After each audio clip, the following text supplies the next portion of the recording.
Welcome to the C Show and Merry Christmas. I'm Charlie. I'm Connor. And I'm Jared. Thank you for joining us on a pretty busy day for you, probably. It's Christmas Eve. You're rushing to get things final for the holiday, making sure everything is wrapped tight.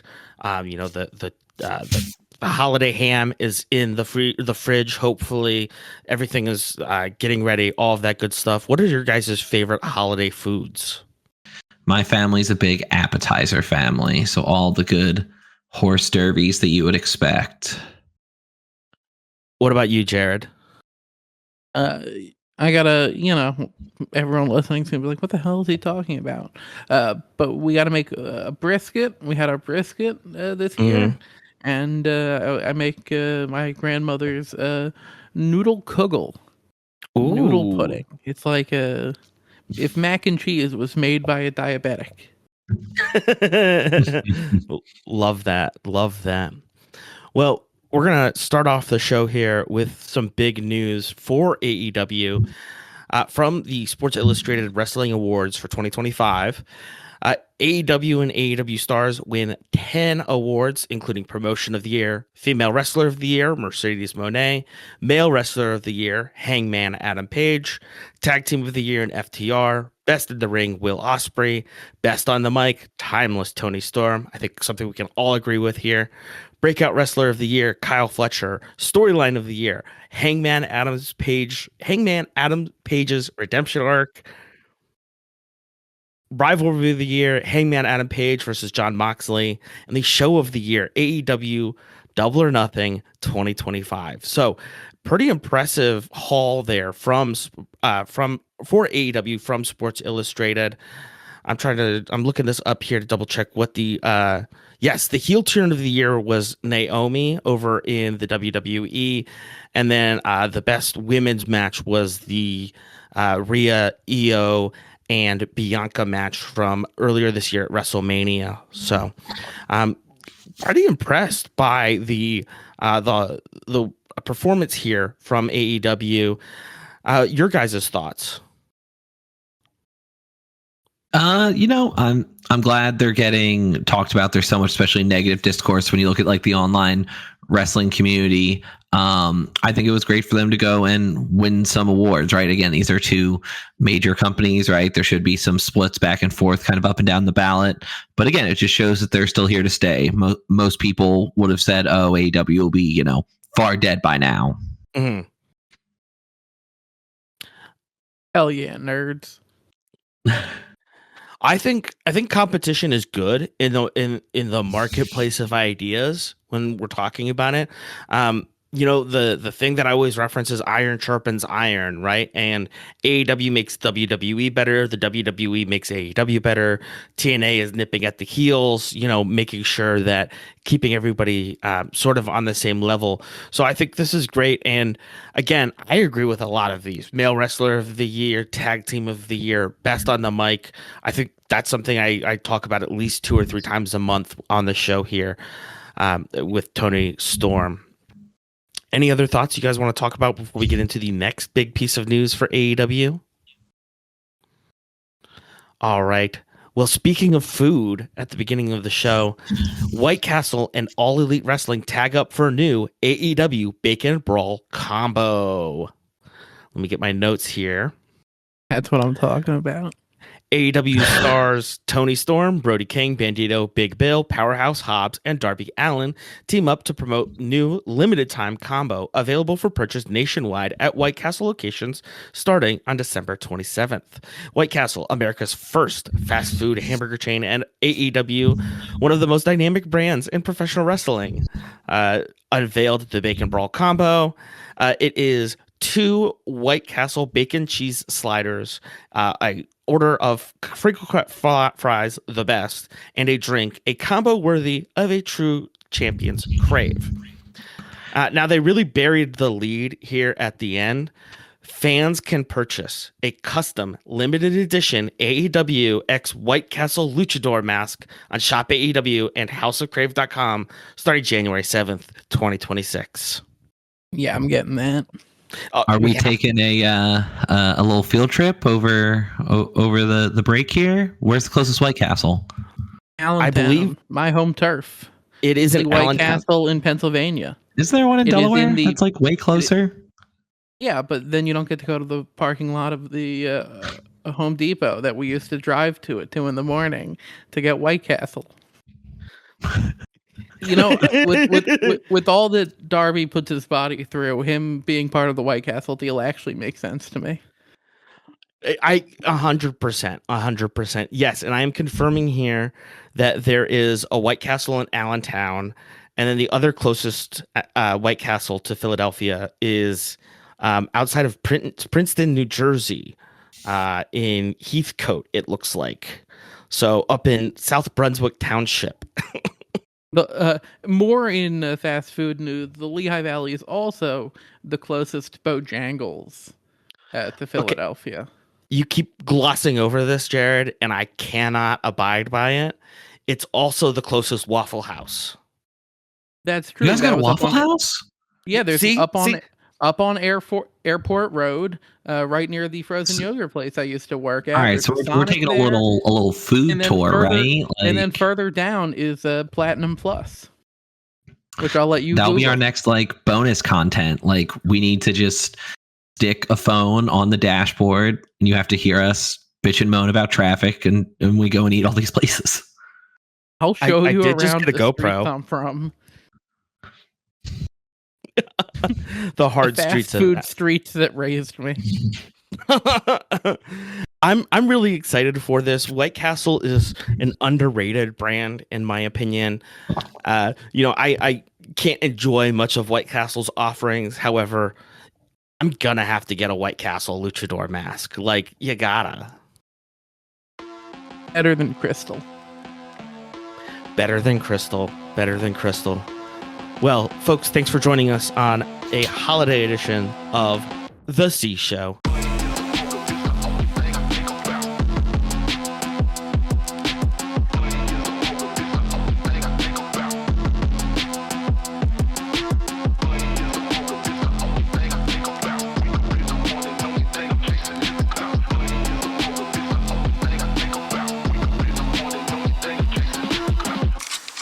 Welcome back to the C Show.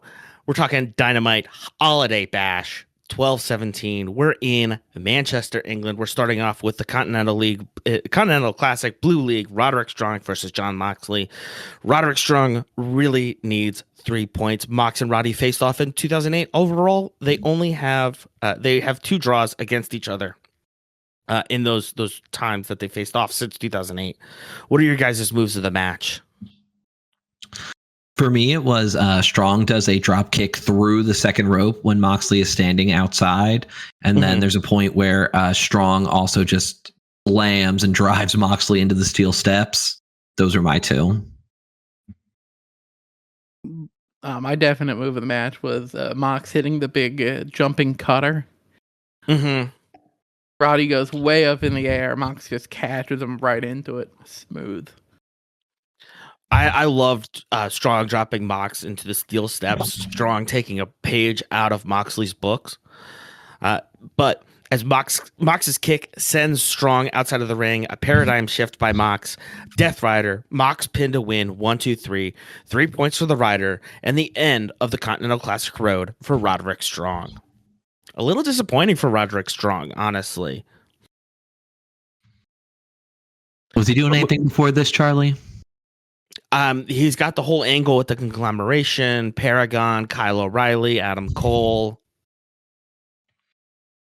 They haven't given him anything about the tournament, right? Just yep, it's Roderick Strong. Right, everyone else has little threads attached to it, whether it's, facing people in their tag team or their group, or just, their history within tournament wrestling. They have not even tried to even make it an inkling Roderick Strong could maybe.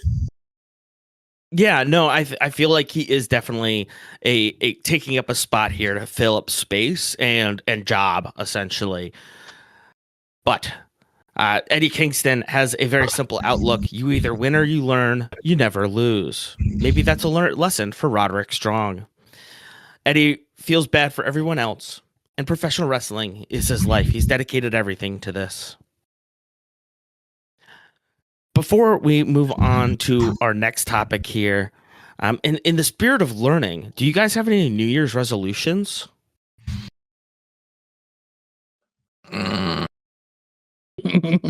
Okay, survival is an acceptable answer.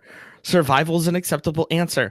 But if you don't have a New Year's resolution yet, maybe, learning a language is on there. Maybe you want to pick up some Spanish, help out your neighbors in the community, maybe learn some Chinese for the eventual overtaking of our government.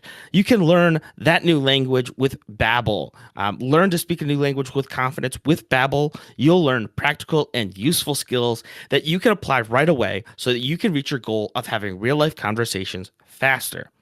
92% of users improved their proficiency within just 2 months, with 15 million actual subscriptions sold. If you wanted to learn a new language, what would it be? I've always wanted to know German because I would love to go on a trip through Europe and see what's good. What's guten? Wunderbar. I gotta spruce up on my Spanish. It's you gotta learn it now. Sí, me, yo, and with Babbel, it's easier than losing weight. That's for sure. You could get started with Babbel. Visit linktr.ee/C-Show-pod or click on the link in the description. You're directly supporting the C Show and getting a great deal on a new skill. Thanks, and back to the show. Okay, but who really needs Babbel is Don Callis introducing Konosuke Takeshita and Hechicero. Es muy bueno. Yo soy Hechicero. And Rainmaker, Konosuke gets his own intro, or not Konosuke. Kazuchika gets his own intro, the Rainmaker, as we lead into a $1 million trios match: the Don Callis family, Okada, Takeshita, and Hechicero versus the Elite, the newly reunited Elite, Nick and Matt Jackson with Kenny Omega. We get the OG entrance from the Elite for the early days of AEW. Tony stands up for the Bucks. Callis says they screwed him. What are you guys' moves of the match? Man, the more that I watch, I'm like, Okada may just be the funniest guy ever. Yes. Oh my God. He calls Hechicero to come in to do a double team suplex. Mm-hmm. And he's getting ready. And then he sees Takeshita and he's like, I'm out of here. I could never do this. And brushes him off. And then we'll talk about later in the match with Kevin Knight. But oh my God. Okada and Kevin Knight was probably the match of the weekend for me. Besides that, God, please. Move of the match for me has to be anytime anyone hits a stunner, and Matt Jackson flipped over the top rope directly into the stunner on Takeshita. Mm-hmm. That was sick. And also, if we're talking funniest moments, it's definitely Don Callis claiming he has a secret cure for diverticulitis. That if Kenny was part of the family, it would have been a week. Yeah, he goes if he would have been still under my tutelage, he would have cleared that up in a week. I mean, as Callis is gold on commentary. He's so good, man. God, he's so good. You love to hate him. My move of the match is Nick Jackson 2-for-1 slam off the ropes, and Hechicero getting some outside the ring. Cazadora into a cutter.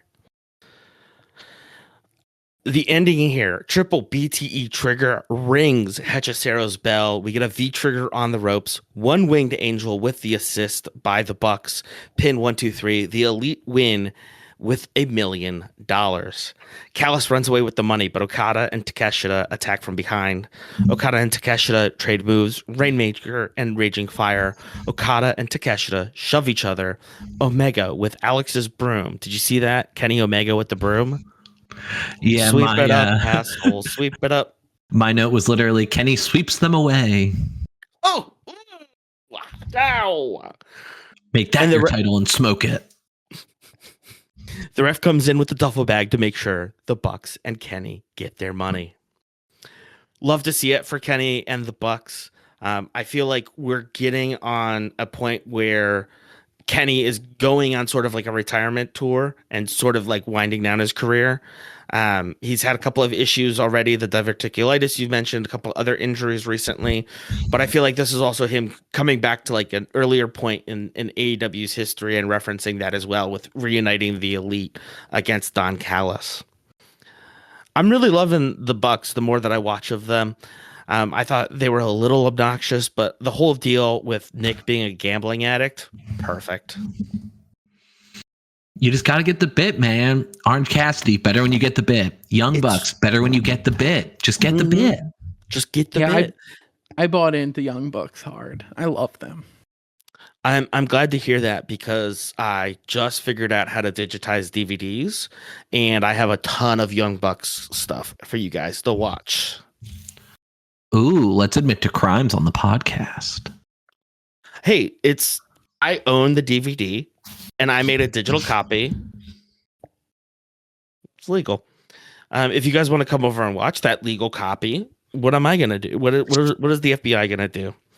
All right. Speaking of what are the feds going to do? AEW Men's World Championship contract signing. Hangman Adam Page, Swerve Strickland, Samoa Joe, and a special guest. Of course, the Ops accompany Joe, Hook in the correct jacket for Manchester weather. Joe brought the Ops not to trigger anyone. Of course, Swerve comes in. He reiterates that he came back to get the men's world title. Swerve is going to leave a boot print that's uglier than the fake tattoo Joe had on his face in 2007.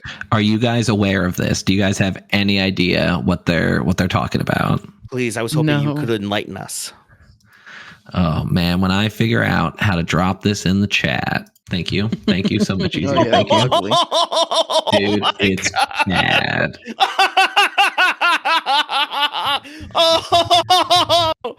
Oh my goodness! It's like somebody drew a penis on his face, but in tribal. Oh my gosh! Oh, whose house? Hangman comes in. He says that because you failed. Because Joe failed, he had to turn to Hobbs, Shibata, and Hook.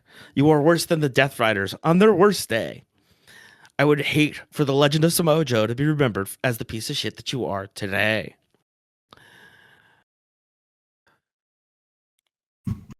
Joe says, I would have given you the match you deserve, Swerve. Somebody in the crowd starts chanting, kiss, kiss, kiss, kiss, kiss. Perfect. No notes. Tony, on the mic, Tony Schiavone says, at World's End, this will be a 3-way match. All 3 signatures on paper, and then the lights go out. Who is it? None other than Plainville, New York's finest. Maxwell, Jacob, Friedman. He executes his casino gauntlet contract. It's now a fatal 4-way. They get the point, Schiavone. Get out of my ring, you tub of goo. MJF mentions View. He comes back just like he left. He's just been like, all right, I'm immediately just going to be the jerk that's just going to take every single one of these guys methodically. Everything from Seabiscuit to Joe's Tattoo to so on and so forth. MJF mentions he was making a movie. According to IMDb, it's either Stranglehold, which is about an exotic dancer and her army vet husband. They impulsively decide to rob the strip club that employs her. Or Violent Night 2, stranded in a crumbling New Jersey mall and cut off from the North Pole, Santa Claus is trapped dishing out violent justice to a ruthless crime lord and his henchmen overrunning the town's mall. That has a good that stars someone though. It's got a little juice to it, right? I'll go see Stranglehold. That sounds great. It is directed by Clark Duke, the Dwight 2.0 from the last season of The Office. Yeah, Violent Night's a David Harbour film. That's it. Yes. MJF and Samoa Joe face off. Joe whispers angrily in MJF's face. As much as I despise these schmucks, the fans, they determine who's an all-time great. Your time has run out, Sloppy Joe. MJF compares Swerve to P. Diddy. Let's talk about Swerve's house. Criticizes Swerve's run in WWE. including twerking for top dollar. I let you in graciously. You've been a messy tenant. The rent's due, and the devil's here to collect. Call me Michael Corleone because I'm about to handle my family business. Amazing stuff from MJF as he returns from his break, from his getting married, working on these movies. Pretty exciting stuff as we get into a four-way at the end of the year. Hangman, Swerve, Joe, and now MJF. We'll have more about this as we get closer. Or, well, I guess World's End is next week, so we should at least talk about it a little bit here at the end. But we'll talk about it at the end. Next up is Jet Speed. Our goal is clear. It's time to lock in. Speedball knows he's riding high, and Kevin has to bring it against Okada next week. Next up, we get what feels like a very quick 8-women tag team match. The Mega Problems, Megan Bayne and Marina Shafir, and Athena and Mercedes Moné versus the Timeless Love Bombs of Toni Storm and Mina Shirakawa and the Babes of Wrath, Harley Cameron and Willow Nightingale. I think I know Jared's move of the match. Is it a repeat, Jared? Let's see. What do you think? I believe it is the Willow Cannonball from the apron. Yeah, you know I'm a Willow guy. Let's go. What about you, Connor? I know we talked about it before, but Shafir does that modified head scissors, like almost looks like a 619, then slams their face off the apron instead. That's never not gonna be impressive. Mm-hmm. Willow hit a unbelievably clean spine buster. Like literally just picked it up and just straight down. Willow fantastic. Is such a fantastic wrestler. Technically, like her skill is so off the charts. And then on top of it, she's just fun to watch as well. She's just enjoying it. She's having so much fun with Harley. Like this is a great partnership for the both of them. Love to see it. But after that cannonball from the apron, Monet rolls up Willow after a top rope move by Athena. 1, 2, 3. What the fuck? Seriously. Athena and Mercedes, Megan and Marina steal it from the Timeless Love Bombs and the Babes of Wrath. What do you mean what the F? Like I was just a little it seemed like it was chaotic and then an abrupt ending. Yes. That's really what it seemed like to me. That's really where my my confusion stems from. But think about all it did. It set up the matches that we'll talk about later. It gave an unsatisfying ending. Makes you want to see more. It's a great match, man. I always want to see more from the AEW Women's Tag Team Division. Are you kidding me? Speaking of things that we want to see more of, in the Continental Classic Gold League, Pac versus Kyle Fletcher. What are you guys thinking? My move of the match is that Fletcher Liger bomb in the center of the rings. And then also the ending. The ending was fantastic. What do you got, Jared? I got two. Always with him, the standing brutalizer is such a cool, like, single aesthetically hold. It's so cool looking. I've seen him do it a few times. I love it. And then, of course, near the end, you had that avalanche reverse Hurricane Rana. That was beautiful. There were so many good things in this match, dude. There were so many good things. Even early on, Fletcher does a layered on the outside, and Pac does the Rikishi bump where he does like the full flip. Like, whoa! It's like, Pac, you are too damn big to be doing that. But that was awesome. Pac also hit an avalanche belly to belly off the top, just tossing him. Those were really my two big standout moves. Yeah, absolutely. This was a truly two top talents going against each other. Fletcher can't get to the ropes as Pac holds him in the brutalizer. Pac does the brutalizer on the floor. Fletcher gets his boot on the bottom rope, and the color begins to return to his face. Fletcher kicks out. Pac for the top ropes. Fletcher sheer drop Banebuster. Pac kicks out at 2.9. Pac avalanche reverse Hurricane Rana. Connor, do you want to break that down for the folks? Again, we've talked about an avalanche. An avalanche move is usually off the top ropes. Yes. And then a reverse Hurricane Rana. So I'm not sure why it's different than a poison Rana. So the idea of a Hurricane Rana is basically that you're sitting with the backs of your legs, like sitting on someone's shoulders, right? And you basically like swing yourself and use that momentum to toss them, right? So saying backwards Hurricane Rana just means that like you're facing the same way as the person as if you're like sitting on their shoulders at a concert. And then you'll bring them back. And normally that's more like back over the top. Like Hurricane Rana is more kind of like a toss, like this Poison Rana or reverse if they, if they aren't the same thing. My apologies if they are, is more of like trying to spike them on top of their head. Interesting. Pac hits that black arrow, pin to win, 1, 2, 3, and 3 points for the bastard. We end off Dynamite with a Dynamite Diamond Battle Royale. Just a point of clarification here. You can go outside the ring as long as you go under the bottom or middle ropes. Once you go over the top rope and both feet hit the ground, you are out. It took me way too long to figure out what in the world was going on in this. I was like, wait, so because again, it was like all tag teams. I'm like, wait, so do you need your partner to be in two? Is it a singles thing? Like it was messing me up big style. Yeah, so I mean, Ricochet, well, not to give it away, but somebody ended up winning. They weren't even in the ring. Yeah. So again, this is to determine who will be facing off at World's End this weekend for a number one contender spot for the AEW Men's World Championship next month in Phoenix, Arizona. So basically, this is a battle royale. People come in at an undetermined period of time.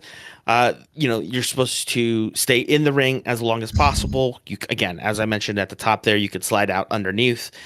And we do have a lot of action in and out of the ring. The Gates of Agony attacking Brodito as they enter on the ramp. Ace Austin straight dives for Ricochet. Brody King sending Ricochet into Leona into the corner. But really, I feel like the main storyline here is with Brodito and the Gates of Agony. Connor, do you have any hell yes that you wanted to cover? Connor and Jared?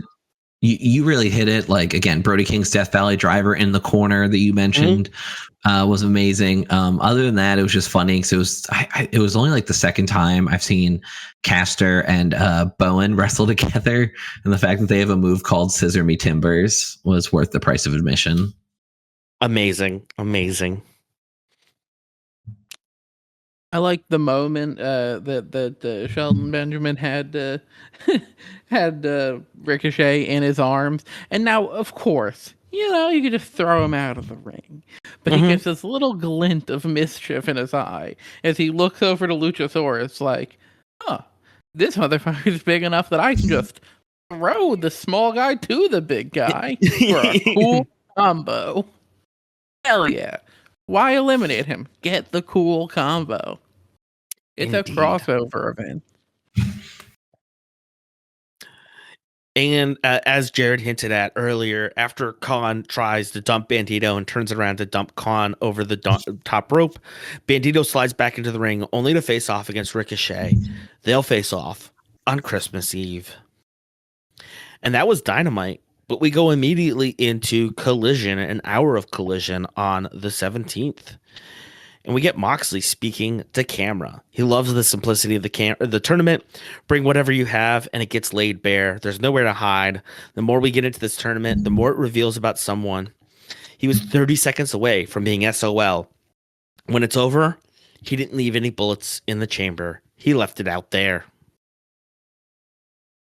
I love this idea they've been doing of just like, they're just like, we just love to wrestle, period. We're going to do everything we can that you wrestle every day and you don't need breaks. And we are machines that do what it takes. Like, I don't know exactly what they're going to get at, especially because like, it seems like they're leading to a split, but like, I'm just loving the partial insanity. But again, like to do a job like this, you are not all there. It's like being a goaltender. You're just not all there. And that's okay. Yeah, I think embracing where people show up is a beautiful thing. And I think with the Death Riders too, we're not careening towards a breakup. I think we're careening towards Moxley a coup of the Death Riders, right? And who fills that power vacuum. So I think there's some really interesting stuff, and especially sort of seeing Mox go down in the spiral. Love to see it. But speaking of things that we love to Rider, see, Death Spiral. There you go. And that, who said that the other episode? Yeah, I was gonna say. I think we've used that one. No, I think somebody said it specifically. Like, We're gonna we need to save it for an episode title. All right. Speaking of things that we love to see, have you guys watched anything good on Hulu recently? Lyd and I have been watching Solar Opposites. We've been catching up on all the episodes we missed. We love Solar Opposites. My favorites is Lyd hates The Wall. I love The Wall so much. The Wall is amazing. Oh my gosh! I just finished the last season. I need after not even knowing that I was 2 seasons behind. So good. I need to catch up to where they change voice actors. I haven't gotten to that point yet. I need to go back to it. But speaking of adult animation, I've been watching a lot of American Dad recently. I've also loved watching live sports on Hulu. I mentioned this in a private chat that Jared and Connor and I are in, where, I wanted to watch something during my lunch break. So I go on Hulu and I turn on handball. It's Norway versus Angola in the World Cup. Where else are you going to get that? You've also got exclusives like Secret Lives of Mormon Wives. Come on, guys. Where else are you going to watch this? But on Hulu, watch current episodes, original series, kids shows, and hit movies on your favorite devices. You can cancel at any time. Go on. Your couch is calling. Visit linktr.ee/C-Show-pod or click on the link in the description. You're directly supporting the C-Show. Thanks. And now back to the show, because we're talking about Continental Classic Blue League, Orange Cassidy versus Mascara Dorada.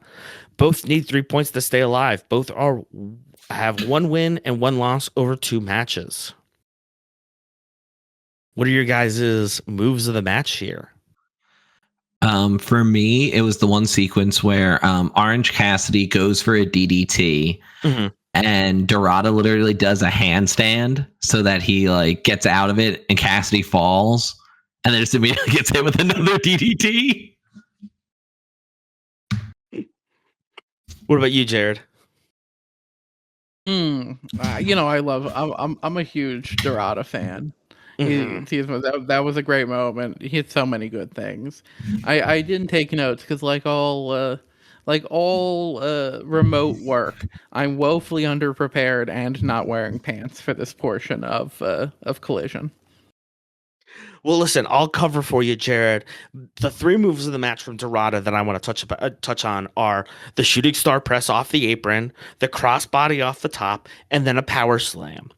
But unfortunately, it's not enough. It's enziguri into a backbreaker by Dorada, into a shooting star press, but Cassidy rolls out. Dorada up on the ropes. Tornado countered by Cassidy into a pin. 1, 2, 3, and 3 points for Orange Cassidy.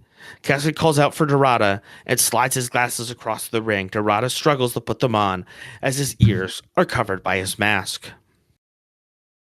That was a great moment where he's struggling to put them on, and he's like, right, I can't hook them over my ears right now. Backstage, Lexi Nair talks with Athena and Mercedes. Mercedes says it felt great. Athena says it felt great to pin half of the tag team champions. Thanks for asking.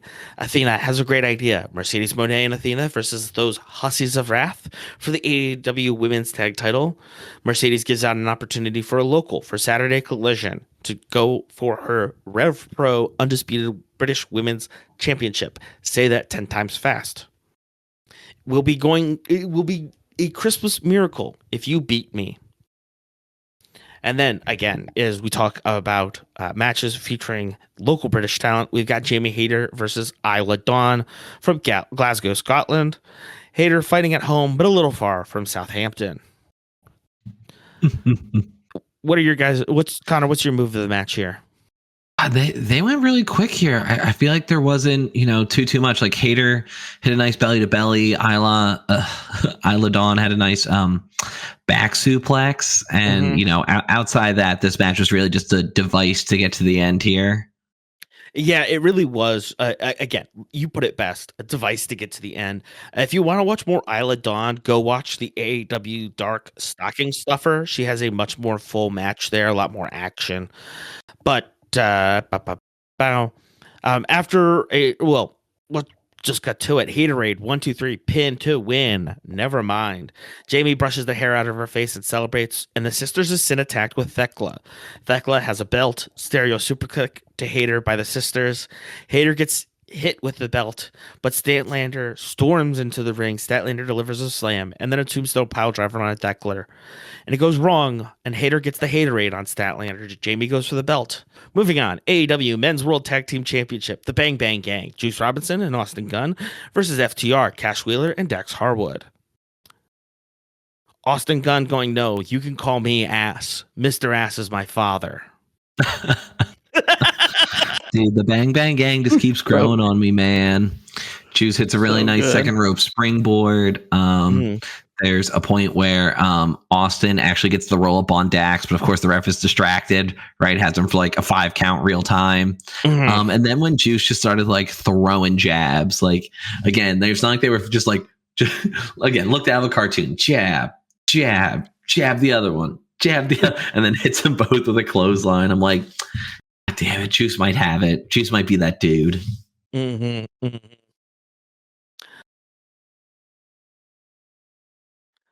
Juice comes in. Mulled wine, Nigel comments after an incredible sequence beating up FTR. The crowd starts chanting, Juice is on fire. FTR is terrified. And what does Stoke have in his hand? Look at sand. Juice causes FTR to crash into each other, almost gets the pin on Dax. But our finale is Juice covers Dax and nearly gets the pin, but Dax's foot gets up on the rope. The Bang Bang Gang celebrate, but they're premature. FTR Whoa. Charlie, how did his foot get up on the rope? Did Stoke put it there? No, Dax put it there. Dax reached in. That's why they thought it was literally after 3 when the ref went to look away. He put it up. Oh, Cash has put. Yeah, okay. I didn't see that, man. I didn't see that. Yeah, no. That was some classic heel trickery of no, look. Yeah, Cash put Dax's foot on the rope to break it when the ref wasn't looking. Wow.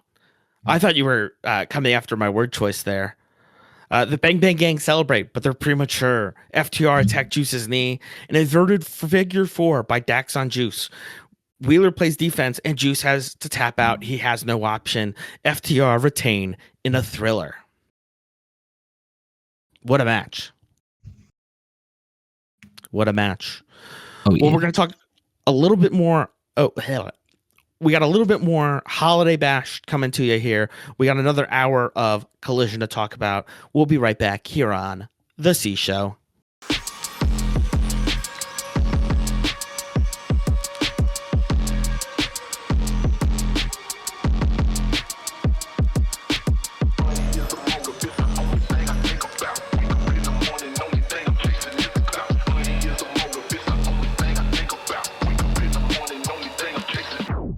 Welcome back to the C Show. Connor mentioned it during the break here, but you know, I broke this up based upon how AEW presented it. So they did 3 hours on Wednesday, 2 hours of Dynamite, and an hour of Collision, and they did another hour of Collision on Saturday the 20th. It doesn't make any sense to me either. But we start off in the Continental Classic Gold League, Jungle Jack Perry versus Speedball Mike Bailey. I don't think this is going to go well for Perry. Speedball is coming off 2 incredible performances, including getting 3 points off his tag team partner. And again, early on too, like they're already just both like, again, they keep talking about it's a tournament, guys are hurt. Like, right, Perry's selling his ankle early, right? Even when Speedball misses some of his simpler stuff, it looks like it's wearing on him, especially when he misses the double knees like he does every week and probably will for the rest of his life. Yeah, for sure. Perry definitely is selling that ankle injury, the ankle troubles that he's having. He's got to be cautious throughout the whole thing. Perry cannot be injured. He's already replaced Allen, Excalibur notes. Perry runs straight into Speedball's foot. Perry counters the Flamingo driver, and they roll around. A snare trap by Perry. Speedball crawls to the ropes. Tremendous damage done to both, and they struggle to get up. As uh, as Speedball kicks Perry, Perry bites Speedball's toes, flips and slams Speedball, pin to win. 1, 2, 3. Perry's periodontical proclivities help him prevail. Santa Luchasaurus has a gift for Speedball. It's a fire truck. It looked like he immediately gave it back too, just because then they were hugging and all after. It looked like he was just like, yeah, whatever, dude. I don't think Bailey expected Luchasaurus to come out and give him something, so he was just like, for sure a rib. For sure a rib. My favorite word starts with F and ends with UCK. It's fire truck. What else you'd think I'd say? Moving on, Eddie Kingston versus Nathan Cruz. The grizzled young veterans and Cruz are already in the ring. Gibson and Drake attack Kingston before the match starts. My move of the match are the quick chops from Eddie Kingston, where he's just going slap, slap, slap, slap, slap, slap on Nathan Cruz. Again, if you want to see more from Zach Gibson and, I believe it's Zach Gibson and James Drake. If you want to see more of the grizzled young veterans, you could definitely, again, check out AEW Dark, Stocking Stuffer. They, again, had they performed there as well. What are your guys' moves of the match? Again, a really short one, not a whole lot to speak of. I guess it was the Exploder. I just love anyone getting hooked and tossed over the other guy's head. It always looks brutal. It always looks like they're gonna die, and somehow they don't. I think my move of the match, and I'm a little mad that they went to a Continental Classic recap right after, was after the DDT by Kingston, pin to win, 1, 2, 3. Eddie pulls the straps down to deal with the grizzled young veterans, but we get this recap instead. That recap then leads into the Rev Pro Undisputed British Women's Championship match, Mercedes Moné versus Alex Windsor. Mercedes had put out an open challenge earlier this week, and immediately my fingers got tented. This just got good. What are your guys' moves of the match? Early on, Monet hits the Meteora, the double knees to the face on the apron, but Windsor counters it to some kind of modified Boston Crab on the apron. That was super cool. And then it's probably got to be the Blue Thunder Bomb, that spinning power bomb from the second rope by Windsor. Same. Absolutely. I really wasn't sure how Mercedes was so agile with Elmo wrapped around her ankles, but she did it somehow.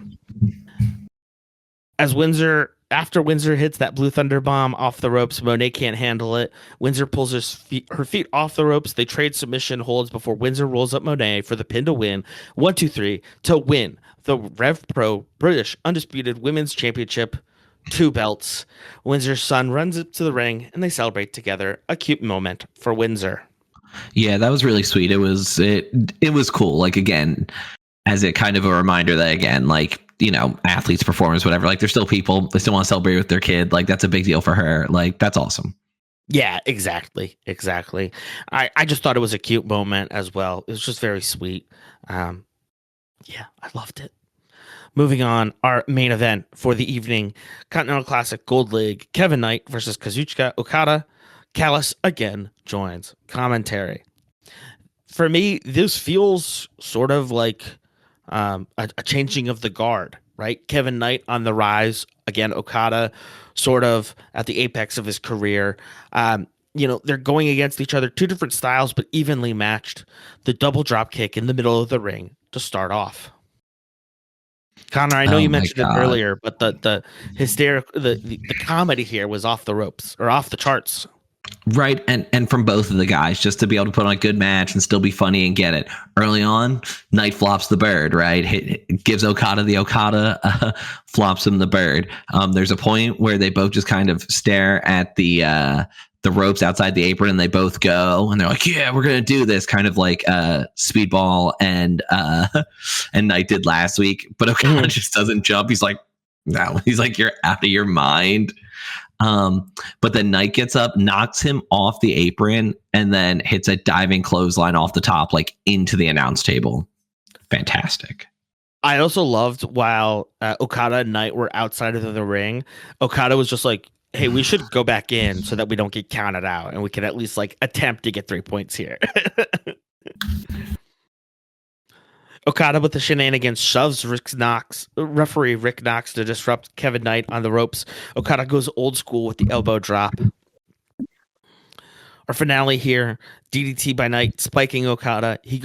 He's going up and down for the pin, but Okada kicks out again. Okada counters with the UFO splash. Knight counters with the Rainmaker, rolls up Okada for the pin to win. 1, 2, 3. Okada and Callis are both stunned. Another huge night in the Continental Classic. Speedball comes out to celebrate. Knight shoots himself up into a 5-way tie in the Gold League. We've also got updates on the Blue League that we'll talk about here in just a moment. Stick with us here on The C Show.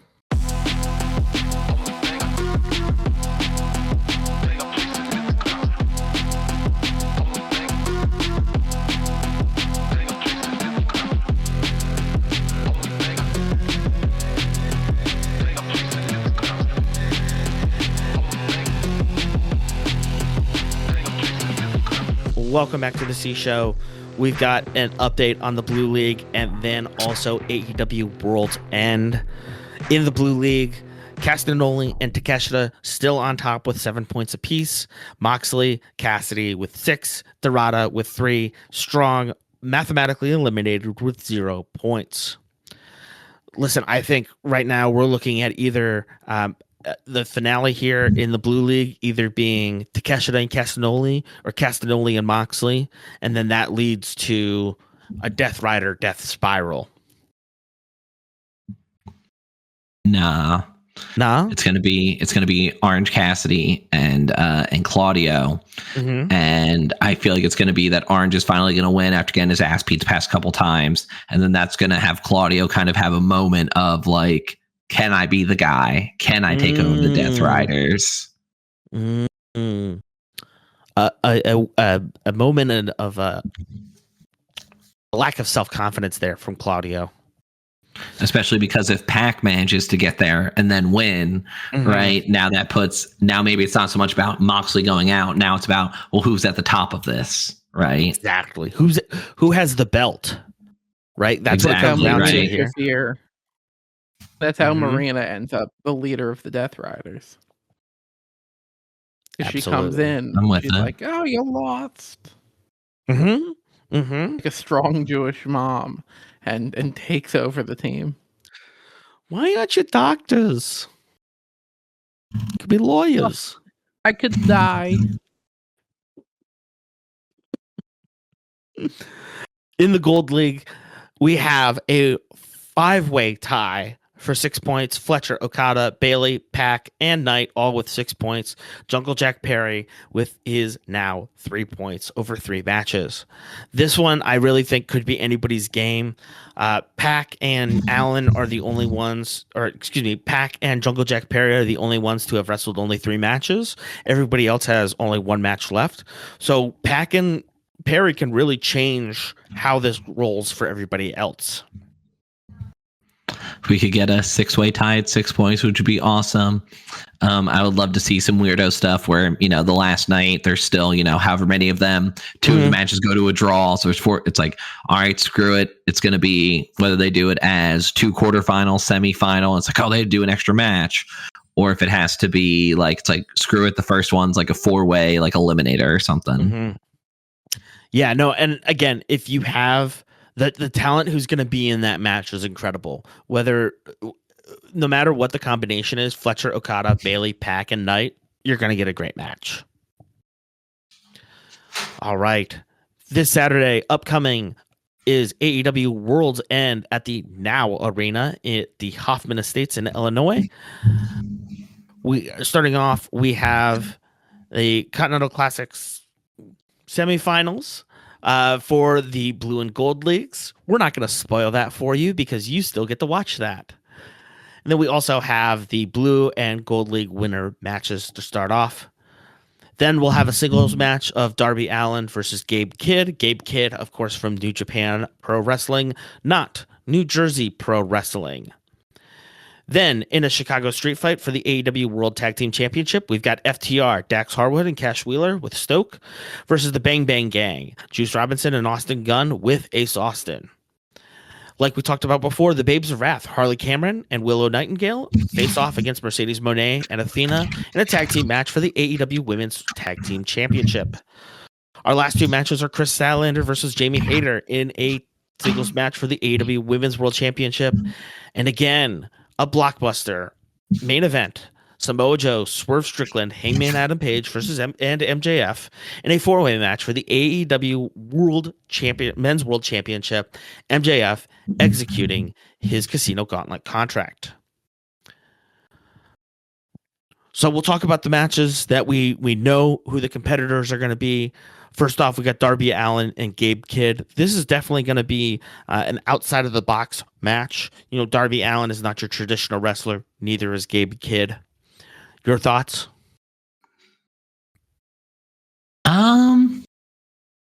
You know, Darby's been hurt, man. Like, I would love to see him come back, kind of get a statement win over Gabe Kidd. Not that I have anything against Gabe Kidd, but like, I would like Darby to come back. Like, again, the last couple matches he was in before he left weren't, you know, just the best for, you know, whatever you want to say, his image or whatever, him going over. But so I'd like to see him kind of turn a corner and get back to lighting it up. Then again, FTR and Bang Bang Gang. We'd love to see Juice and Austin Gunn pull off an upset here, especially as it's going to be announced as a Chicago street fight. Yeah, let him just absolutely get after it. Like let's get some indie stuff or something going. Let's get, you know, if we're doing a street fight, stop signs, trash cans, whole nine me, steal the show. I dare you. I double dog dare you. Again, Harley Cameron and Willow Nightingale, we need them to retain here, right? Mercedes Moné and Athena. Mercedes is already circling the proverbial drain, right? She's lost 3 titles in as many weeks, right? So, you know, are we seeing the downfall of Ulta Moné here? And will a loss here for the tag team championship continue or accelerate that spiral? Statlander and Hayter, that's just going to be a thriller, I think. But that 4-way match at the end there, I think, has big implications for the company overall as we move forward. Yeah, you know, like, there's a reason the championships are your pillar, right? You need these two to deliver. I'm really excited to see Jamie Hayter wrestle some more. I've really liked what I've seen, and I want to see her in a big time match. And and again, MJF just throwing himself in here, especially with the, you know, quote unquote, you know, wasting the Casino Gauntlet, right? Why would I want 3 guys instead, you know, so on and so forth. But like, I like where it is. Yeah, absolutely. Well, we'll be coming back to you next week to talk more about the results of the Continental Classic, World's End, and all of those good things happening in the wrestling world. You guys got anything else you want to say before we head out? Merry Christmas. Enjoy the time with your family. Yes. Give them a nice hug. Yes, indeed. From the boys. Oh, yes. Merry Christmas. Happy New Year. Happy Hanukkah, if you haven't heard it already. And thank you again for listening to The C Show.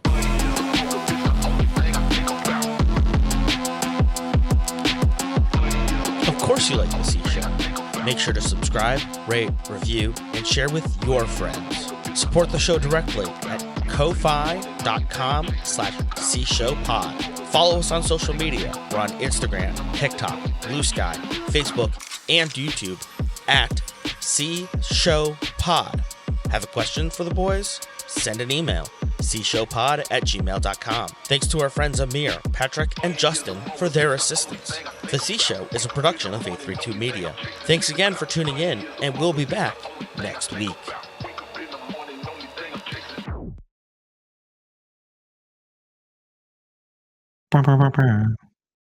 Cat.